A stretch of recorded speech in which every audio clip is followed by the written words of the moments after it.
ముందుగా వడల తయారీలో ముందుగా నానబెట్టుకున్న మినప్పప్పుని, పొట్టు మినప్పప్పుని గ్రైండర్లో వేసుకొని రుబ్బుకోవాలి. వాటర్ పోయకుండా రుబ్బుకోవాలి.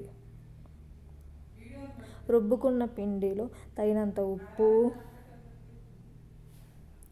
జీలకర్ర, కారం, సన్నగా కట్ చేసిన పచ్చిమిరపకాయలు, సన్నగా కట్ చేసుకున్న కరివేపాకు, సన్నగా కట్ చేసుకున్న ఆనియన్స్, ఉల్లిపాయలు, సన్నగా కట్ చేసుకున్న కొత్తిమీర,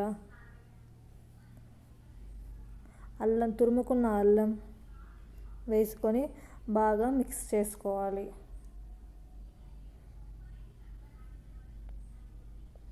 బాగా కలపాలి.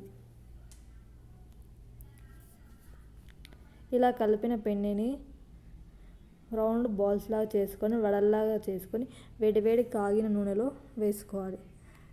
వడలు రెండు వైపులా గోల్డెన్ బ్రౌన్ వచ్చేదాకా వేయించుకోవాలి. రెండు వైపులా ఎర్రగా రెడ్గా కాలేంత వరకు మనం నూనెలో అటు ఇటు తిప్పుకుంటూ చూసుకోవాలి. మీకు కనుక మా వీడియో నచ్చితే like, share, comment and subscribe to my channel. Thank you.